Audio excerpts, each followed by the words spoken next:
नमस्कार साथियों, टीम आयाम के यूट्यूब चैनल पर आपका हार्दिक स्वागत है।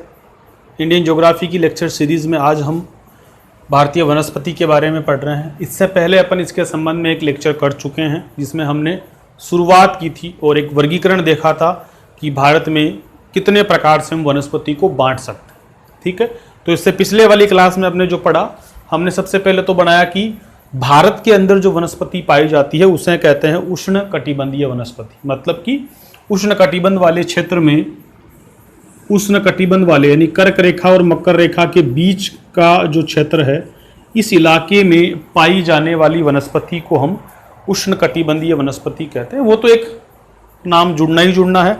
फिर हमने भारत की वनस्पति को 3 भागों में बांटा और वो भाग आपको पता है, आर्द्र वनस्पति, शुष्क वनस्पति और पर्वतीय वनस्पति। जिसमें हमने पहला शुरू किया था आर्द्र वनस्पति। उस आर्द्र वनस्पति का हमने पहला पार्ट कंप्लीट किया था। हमने पिछले लेक्चर में आर्द्र वनस्पति को पढ़ना शुरू किया और उस आर्द्र वनस्पति का जो पहला पार्ट था सदाबहार वनस्पति। सदाबहार और अर्ध सदाबहार में कोई बड़ा अंतर नहीं है। ये जो अर्ध सदाबहार है ना, ये शुष्क सदाबहार में कन्वर्ट हो जाती है। मैं आगे जब पढ़ाऊंगा आपको शुष्क वनस्पति, वहां जाकर के इसको उसमें इसका काम हो जाता है। ठीक है, और फिर हमने इसमें देखा, आगे आर्द्र तो लग ही जाएगा। ठीक है, तो यहां पर भी आर्द्र पर्णपाती वनस्पति। और तीसरा प्रकार इसमें देखा हमने मैंग्रोव वनस्पति। ठीक है, तो ये हमने आर्द्र वनस्पति के तहत कुछ वर्गीकरण देखा। पहला पार्ट अपन ने कंप्लीट कर लिया था जो था सदाबहार वनस्पति के बारे में। मुझे उम्मीद है कि आपको वो चीज़ें याद है अगर पिछला लेक्चर आपने देखा है। पहली बार इस पर इसी लेक्चर से शुरुआत कर रहे हो तो मैं कहूँगा कि आप थोड़ा सा पिछला लेक्चर जो आधे घंटे के आसपास है उसे जाकर के देखें, ताकि आपको वनस्पति और भारत में प्रकार और सदाबहार वनस्पति के संबंध में थोड़ी जानकारी आपको मिले। मैं यहाँ वापस उसको रिपीट नहीं कर रहा हूँ। ठीक है, तो आप ये देखेंगे। आज हम देखेंगे आर्द्र पर्णपाती वनस्पति। आज दूसरा प्रकार जो है उसे अपन कंप्लीट कर रहे हैं, आर्द्र पर्णपाती वनस्पति। यानी कि आर्द्र वनस्पति का जो दूसरा पार्ट था आर्द्र पर्णपाती वनस्पति। ठीक है, सिर्फ आपको जो याद करनी है ना अच्छे से आपको सिर्फ और सिर्फ एक तो सदाबहार को करना है, एक मरुस्थलीय जब मैं आगे पढ़ाऊंगा उसको याद करना है, और एक पर्वतीय पढ़ाऊंगा उसे याद करना, और एक मैंग्रोव वनस्पति, इन्हीं को याद करना। ये पर्णपाती वगैरह बीच में आएगी ना, ये अर्ध सदाबहार है, पर्णपाती है, इन्हें आपको ज्यादा रट्टा मार के याद नहीं करना, क्योंकि ये क्या होते हैं, कुछ वर्ष इनके जो है सदाबहार में चले जाते हैं, कुछ सदाबहार के वृक्ष इनमें आ जाते हैं, तो एक मिक्सिंग होता है। तो यहाँ आपको हार्ड एंड फास्ट तरीके से याद नहीं करना, सिर्फ एक हल्का सा अपने को विशेषता याद करना है। रट्टा मारने जैसी, कोई दिमाग ज्यादा खपाने जैसी यहाँ पर कसरत अपने को नहीं करनी। ठीक है, एग्जाम के हिसाब से चल। तो आर्द्र पर्णपाती वनस्पति, पहला काम मैंने आपको बता रखा, हमेशा अपने दिमाग से करो, यानी कि हम शब्द को देख करके हमारा माइंड कितना काम कर पाता। तो सबसे पहले देखो पर्णपाती है। पर्णपाती का मतलब क्या होता है? पर्ण मतलब पत्ते, पाती मतलब गिराना। ठीक है, पर्णपात करना, पत्ते गिरा देना। मतलब ऐसे वन होंगे, ऐसी वनस्पति होगी जिनमें कुछ समय बाद क्या होते हैं, पत्ते झड़ जाते हैं, पत्ते नीचे गिर जाते हैं। आप भी अपने घरों के आसपास कहीं ऐसे पेड़ देखते होंगे जिनमें आपको साल में एक ऐसा समय आता है जब पत्ते बिना, जो पेड़ जो है वो बिना पत्तों के आपको नजर आते हैं। इसका मतलब है कि ऐसे पेड़ जो अपने पत्ते गिरा देते हैं उन्हें अपन क्या कहेंगे, पर्णपाती वन कहेंगे। और ऐसे जो उनकी वनस्पति होगी वो पर्णपाती कहलाएगी। और आर्द्र, अगर वो आर्द्र वाले उसमें आएगी, मतलब थोड़ा सा बारिश ठीक ठाक है उस इलाके में, तब उनको अपन कह देंगे आर्द्र पर्णपाती वनस्पति। तो ये इसके बारे में अपन, पर्णपाती का मतलब पत्ते गिरा देना, पतझड़ का मौसम उनमें आना। ठीक है, तो वर्षा यहाँ पर कितनी होगी, 100 सेंटीमीटर प्लस, मतलब 100 से ज्यादा, बहुत ज्यादा नहीं, बहुत ज्यादा 250 के आसपास थी, 100 सेंटीमीटर के आसपास यहाँ पर बारिश होगी। इसे अपन कहेंगे पर्णपाती वनस्पति वाले क्षेत्र कहेंगे। वृक्ष कौन कौन से आएंगे या वन कौन कौन कौन से आएंगे, पेड़ कौन कौन से आएंगे, आपको याद है जिन जिन वृक्षों के पत्ते आप जहाँ रहते हो उसके आसपास जड़े और वहाँ पर बारिश ठीक ठाक होने वाला इलाका है तो उन्हें अपन क्या कहेंगे, आर्द्र पर्णपाती वनस्पति। जैसे आपको साल, शीशम, सागवान, टीक, ठीक है, आम, अब जामुन के वृक्ष यहाँ पर भी मिलेंगे आपको, ठीक है, बेंत भी मिल जाएगा आपको यहाँ पर, ठीक है। तो इस प्रकार के जो वन होंगे, अमरूद, पीपल, बरगद, नीम भी मिल जाएगा आपको। अब ऐसा आप देखो, नीम आपको रेगिस्तान में मिल जाएगा, राजस्थान के भी कई इलाकों में आपको नीम मिल जाएगा। तो ऐसा कोई 100% रूल नहीं है कि वहां अगर कोई वृक्ष आ गया तो वो किसी दूसरे इलाके में नहीं आएगा, आ सकता है, कोई बड़ा इसमें 100% वाली बात नहीं है। आपको मोटे मोटे तौर पर इन वृक्षों के नाम याद करना है, विशेषकर 3-4 शुरू के याद रखो, यहीं से एग्जाम्पल बन करके आ जाता है। साल, शीशम, सागवान, लकड़ियां काफी अच्छी होती है इनकी, टीक, आम, जामुन, बेंत, ये जो वृक्ष है ये आर्द्र पर्णपाती वनस्पति वाले क्षेत्रों में मिलेंगी। वर्षा यहाँ पर कैसी है, 100 सेंटीमीटर के आसपास यहाँ पर वर्षा का ये क्षेत्र रहेगा और कोई ज़्यादा बड़ी विशेषता नहीं है। अब देखो सिंपल सी बात है, क्षेत्र कौन से रहेंगे, क्षेत्र कौन से रहेंगे, तो प्रायद्वीपीय भारत अमूमन, ठीक है। तो पूरा प्रायद्वीपीय भारत आप मान लो, प्रायद्वीपीय भारत, या फिर आप ये जो आपका पठारी प्रदेश है ना, वो वाला प्रायद्वीपीय भारत का जो पठारी प्रदेश है ना अपना, वो छोटा नागपुर पठार, दक्कन का पठार, उड़ीसा का क्षेत्र, मेघालय का पठार, ठीक है, राजस्थान में भी जो मालवा पठार का साइड का क्षेत्र है, एमपी का क्षेत्र है, महाराष्ट्र का इलाका है, यहाँ इस इलाके में ये वाले पाए जाएंगे। आपको इसमें दक्कन पठार भी याद कर लेना, दक्कन पठार, ओडिशा, ठीक है, ओडिशा का क्षेत्र। आगे लिखो तो इसमें आपको हो गए मेघालय पठार, ठीक है, महाराष्ट्र का इलाका आ जाएगा, गुजरात का इलाका भी, कोई फिक्स नहीं, ऐसा नहीं कि इसमें किसी इसका नहीं आएगा, लगभग ये जो इलाके हैं, ये वाला भारत है, ये वाला इलाका सारा ही इसमें आ जाएगा। और ऊपर वाला जो हिमालय वाले क्षेत्र है वो भी आएंगे, कौन से, आगे लिखो हिमालय, हिमालय में कौन सा, शिवालिक, और शिवालिक हिमालय कौन सा है, सबसे नीचे से शुरू होता है वो वाला हिमालय, तो शिवालिक के गिरिपद क्षेत्र, मतलब कि जहां हिमालय शुरू होता है वो वाले इलाके, मतलब उत्तर प्रदेश का यूपी के आगे आप जाओगे उत्तराखंड के साइड में, जब जहां से हिमालय शुरू होता है वो तराई के जो क्षेत्र होंगे, वो तराई के भाबर के क्षेत्र, तराई और भाबर के क्षेत्र। जानते हो तराई क्या होती है और भाबर क्या होता है, नहीं जानते तो मेरे पुराने वीडियो जो है जहां से मैंने शुरू किया था पढ़ाना ज्योग्राफी, उन वीडियो में जाकर के देखिए। हल्का सा बता देता हूं, जब नदियां पहाड़ों से निकलकर मैदानी भागों में आती है, जहां पर पानी अच्छा वो अपना पानी जमा करती है, उससे अपन कहेंगे तराई क्षेत्र बहुत ज्यादा उपजाऊ होता है, ठीक है। भाबर क्या होता है, जब नदी पहाड़ों से निकलती है कंकड़ पत्थरों में घूमती रहती है, ठीक है, जहां कंकड़ पत्थर मतलब बिल्कुल पहाड़ के नीचे नदी गिरती है अचानक से और पत्थरों में खो जाती है, उसे भाबर कहते हैं। वो जो क्षेत्र ये इलाका गिरिपद का इलाका ही है, ये इलाका गिरिपद का ही इलाका है। तो इस इलाके को यहाँ पर ये वाले वृक्ष आपको ये यहाँ पर भी मिलेंगे और इस वाले इलाके में भी मिलेंगे। मतलब वर्षा जो है बहुत ज्यादा नहीं पर लेकिन सामान्य तौर पर अच्छी वर्षा आप बिहार के इलाके भी इसके अंदर मान सकते हो, ठीक है। बिहार, यूपी यानी उधर वाले क्षेत्र जो हिमालय के नजदीक थोड़ा हिमालय के गिरिपद वाले क्षेत्रों में बने हुए हैं, वहां पर ये वाले वृक्ष पाए जाएंगे। प्रायद्वीप भारत के नाम से आप इसको याद कर सकते हैं, ठीक है। तो ये हुआ पर्णपाती। पर्णपाती का मतलब पत्ते गिरा देते हैं। इसकी एक और विशेषता लिख दीजिए, ये वृक्ष, इसी में लिखो, ये वृक्ष सामान्य तौर पर समूह मतलब क्लस्टर में पाए जाते हैं। ये वृक्ष जो है क्लस्टर में पाए जाते हैं। क्लस्टर मतलब इसे मान लो यहां सागवान के वृक्ष, यहां भी सागवान के वृक्ष, यहां भी सागवान के वृक्ष, ठीक है, यहां भी सागवान के वृक्ष, ये एक समूह हो गया इनका। और जो चीज समूह में पाई जाती है सिंपल सी बात है, उस लकड़ी को काटना आसान होता है, क्योंकि पहले इस पेड़ को काटा, फिर इसको काटेंगे, फिर इसको काटेंगे, तो क्या होता है, उनका आर्थिक दोहन जो है, इन वृक्षों का आर्थिक दोहन जो है अधिक होता है। ठीक है, जबकि जो मैंने आपको सदाबहार वन पढ़ाए थे, उन सदाबहार वनों का आर्थिक दोहन काफी कम होता है, जबकि पर्णपाती वन जो है, मानसूनी वन इनको कहते हैं, इन मानसूनी वनों का, इन पर्णपाती वनों का दोहन जो है वो सबसे ज्यादा होता है। यानी कि एक और विशेषता लिख देंगे, इन वनों को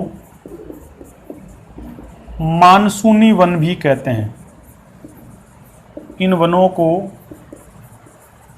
मानसूनी वन भी कहते हैं, यानी कि जो पर्णपाती प्रकार के वन है, जो आर्द्र पर्णपाती प्रकार के वन है, इन वनों को मानसूनी वन भी अपन कहते हैं। तो ये आपके मानसूनी वन हो गए। इसके बाद देखते हैं तीसरा प्रकार, मैंग्रोव वनस्पति। इसके बाद क्या क्या देखें, मैंग्रोव वनस्पति। मैंग्रोव वनस्पति, इसके बाद देखें मैंग्रोव वनस्पति। मैंग्रोव वनस्पति क्या होती है, ये वो जगह, यानी ऐसी वनस्पति, विशेष क्षेत्र की वनस्पति होती है, ऐसी वनस्पति जहां पर नदी समुद्र से मिल रही हो, ऐसे क्षेत्रों में पाई जाएगी जहां पर नदी, ऐसे क्षेत्रों में पाई जाती है जहां नदी समुद्र में मिलती है। ऐसे क्षेत्रों में पाई जाएगी, पेन की स्याही खत्म हो गई, मुझे याद नहीं रहा। ऐसे क्षेत्रों में पाई जाती है जहां नदी समुद्र में मिलती है। ठीक है, नदी बही और ये मान लो यहाँ समुद्र है, तो ये समुद्र में गिरने से पहले ये जो इसका भूमि का क्षेत्र होगा, वहां पर एक दलदली क्षेत्र बन जाएगा। उस क्षेत्र में जो वनस्पति पाई जाएगी उसे अपन क्या कहेंगे, मैंग्रोव वनस्पति कहेंगे। तो ऐसे क्षेत्रों में पाई जाती है जहां नदी समुद्र में गिरती है, दलदली क्षेत्र हो जाता है, क्या कहेंगे इसको, ये इलाका जो होगा ये दलदली क्षेत्र हो जाता है, दलदल हो जाता है। ठीक है, वो अब यहाँ पर कोई बारिश की वो नहीं है भाई, नदी जब समुद्र में गिरने वाली होती है उस जगह पर ये वाली वनस्पति पाई जाएगी। ये एक विशेष प्रकार का पारिस्थितिक तंत्र बन जाता है। ठीक है, विशेष पारिस्थितिकी क्षेत्र बन जाता है, क्योंकि जनरली ऐसा, क्योंकि ये कहाँ पाए जाएंगे, जो समुद्र तट के नजदीक जगह होगी वहां पर, और वहां पर नदियां गिर रही है, ऐसे क्षेत्र। अब इसे बताओ, आपको राज्य लिखाने की आवश्यकता है क्या, कहाँ पाई जाएंगी मैंग्रोव वनस्पति, भाई समुद्र के आसपास वाले क्षेत्रों में ही पाई जाएगी, वहां पाई जाएगी जहां नदियां अपना स्वच्छ जल लेकर के आती है। ये डेल्टाई क्षेत्र जहां बन जाते हैं वहां हम कह सकते हैं कि ये मैंग्रोव वनस्पति पाई जाती है। इसके जो पेड़ होते हैं मुलायम होते हैं, मुलायम लकड़ी इसकी विशेषता है। यानी कि मैंग्रोव वनस्पति की विशेषता क्या है, मुलायम लकड़ी है। इसे लवणोद्भिद वनस्पति भी कहते हैं, इसे लवणोद्भिद वनस्पति भी कहते हैं। इस वनस्पति को क्या कहते हैं, लवणोद्भिद वनस्पति भी कहते हैं। ठीक है, और इस वनस्पति में, यानी यहाँ जो पेड़ पौधे होंगे उनकी विशेषता क्या होगी, तनों से जड़ें निकली हुई होगी। यहाँ की विशेषता क्या होगी, मैं यहाँ लिख रहा हूं, इस प्रकार की जो वनस्पति होगी उसकी विशेषता क्या होगी, उसकी विशेषता क्या होगी, तनों से निकली हुई जड़ें, निकली जड़ें। ठीक है, जो ज्वारीय तरंगों से, मतलब समुद्री तरंगों से पेड़ों या पौधों की रक्षा करती है। ठीक है, कहने का मतलब मैंग्रोव जो आपकी लवणोद्भिद वनस्पति है, इस वनस्पति के जो पेड़ पौधे होंगे उन पेड़ पौधों में तनों से जड़ें निकली होगी। ऐसे ही पूछेगा ना, निम्नलिखित में से कौन सी विशेषता, ठीक है, मैंग्रोव वनस्पति से मिलती जुलती है, तो एक सेंटेंस आपको ऐसा लिख देगा कि तनों से निकली हुई जड़ें। बिल्कुल सही बात है, मैंग्रोव वनस्पति की विशेषता है मुलायम लकड़ी। बिल्कुल सही बात है, मुलायम लकड़ी जो है वो भी मैंग्रोव वनस्पति की विशेषता होती है। तो ये इस तरह से हमको याद करना होता है। कौन कौन से पेड़ इसके अंदर होते हैं? इन वनों को ज्वारीय वन भी कहते हैं। ये जो वन होते हैं ना, इसको ज्वारीय वन भी कहते हैं, याद रखिएगा। इन वनों को ज्वारीय वन भी कहते हैं। कौन से वनों को? मैंग्रोव वनों को, मैंग्रोव वनस्पति को ज्वारीय वनस्पति भी कहते हैं। इतना याद हुआ। इसके बाद देखें कि पेड़ कौन कौन से आएंगे, वृक्ष कौन कौन से आएंगे। सुंदरी वृक्ष, सुंदरी वृक्ष यानी सुंदरवन जो है ना, वो वाले सुंदरी वृक्ष जो होगा वो इस मैंग्रोव वनस्पति का बेस्ट एग्जाम्पल है। ठीक है, तो पूछ सकता है और बहुत बार पूछा भी गया है कि सुंदरी वृक्ष निम्नलिखित में से किस प्रकार की वनस्पति का उदाहरण है। तो सिंपल सी बात है, आप कहोगे सुंदरी वृक्ष जो है मैंग्रोव वनस्पति का एग्जाम्पल है। केजुरीना नाम का कोई वृक्ष होता है, देखा मैंने भी नहीं है, शायद आपने भी नहीं है, देखा हो तो अच्छी बात है, वरना या तो कर लेना। ठीक है, केवड़ा जो होता है, केवड़ा सुगंधित पौधा होता है, वो भी यहाँ होता है। एक बेंदा नाम का वृक्ष भी होता है। ये कुछ वृक्ष हैं, हमको तो केवल सुंदरी वृक्ष का नाम सुना है, केवड़ा भी सुना है, और केजुरीना और बेंदा, ये वृक्ष जो होते हैं, ये वाले वृक्ष भी यहाँ पर पाए जाएंगे। अब आइडिया लगाओ कि यहाँ अगर आपसे कोई कह दे कि बताओ कि मैंग्रोव वनस्पति कहाँ कहाँ पाई जाती है।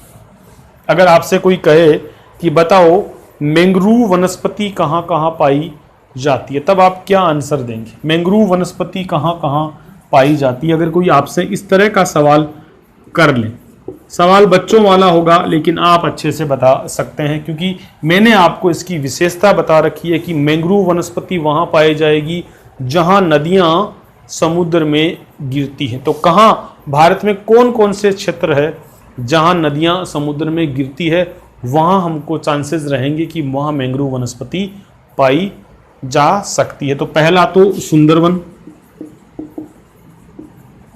ठीक है, कहाँ? पश्चिम बंगाल में है ना सुंदरवन, गंगा नदी का क्षेत्र है, गंगा नदी का डेल्टा वाली जगह, वो हो गया। कच्छ जो है ना, वहाँ भी दलदल है, नदी का पानी आकर रुकता है कच्छ के अंदर। ठीक है, खंबात की खाड़ी, ठीक है, गोदावरी का डेल्टा, कहाँ पर? आंध्र प्रदेश में। ओडिशा के तट जो होगा वहाँ पर भी कुछ नदियाँ आती है ओडिशा के क्षेत्र की, ओडिशा का तट। ये जो इलाके होंगे, यहाँ इन नदियों के समुद्र में गिरने वाले जो इलाके होंगे, वहाँ पर कौन सी वनस्पति पाई जाएगी? मैंग्रोव वनस्पति पाई जाएगी। सुंदरवन बहुत फेमस है, पश्चिम बंगाल में है। कच्छ कहाँ होगा? कच्छ गुजरात में है। खंबात की खाड़ी, ये भी गुजरात में है। ठीक है, गोदावरी का डेल्टा, कृष्णा का डेल्टा, कृष्णा जहाँ गिरती है समुद्र में, वहाँ का क्षेत्र, ओडिशा के तट में जो नदियाँ गिरती है। मतलब सिंपल सी बात, जहाँ नदियाँ समुद्र में गिरती है, तो पहली बात तो वो राज्य कहाँ होगा?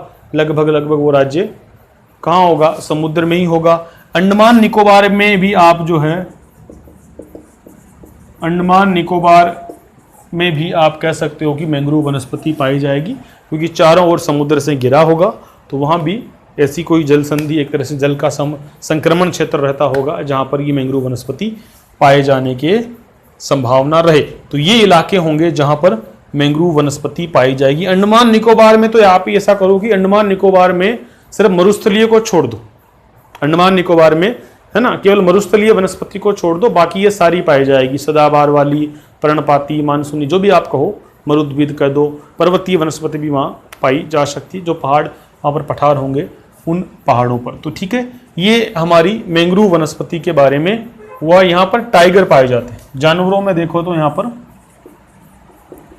जो बंगाल टाइगर है वो सुंदरवन में पाया जाता है। इन वनों को ज्वारीय वन भी कहते हैं। इनकी जड़ें जो है वो तनों से निकली हुई होती है, लकड़ी इनकी जो है मुलायम होती है। ये हमने मैंग्रोव वनस्पति के बारे में बात किया। स्याही पेन की ख़त्म हो चुकी है, मैंने ध्यान नहीं दिया, तो आगे पढ़ने से फ़ायदा नहीं है। अगला लेक्चर अपन इसमें मैं पेन में सही वही डाल के अच्छे से बनाऊंगा। अभी अपन इसमें इतना ही करते हैं, ठीक है। तो मैंग्रोव वनस्पति तक हमने पढ़ा। तो हमने इस लेक्चर में अब तक क्या पढ़ा है, हमने अब तक जो है पहला जो पढ़ा हमने सदाबहार वनस्पति, इसके बाद हमने पर्णपाती वनस्पति, और तीसरी हमने पढ़ी है मैंग्रोव वनस्पति। एक बीच में मैंने छोड़ा कौन सा, अर्ध सदाबहार। ये कोई अलग से कैटेगरी मत मानो, इसको आप सदाबहार से थोड़ा कम बारिश वाले इलाकों में मान लो। और वनों में क्या होता है, पर्णपाती वन और सदाबहार वनों के बीच का संक्रमण, दोनों ही प्रकार के वन यहाँ पर पाए जा सकते हैं। कि अगर मान लो किसी एक उसमें टाइम फ्रेम में बारिश अच्छी है, किसी जगह ठीक बारिश हो रही है और वो, तो वहाँ पर सदाबहार वनस्पति के वन मिल जाएंगे। कहीं पर कम बारिश हो रही है तो वहाँ पर हो सकता है पर्णपाती प्रकार के वन मिले।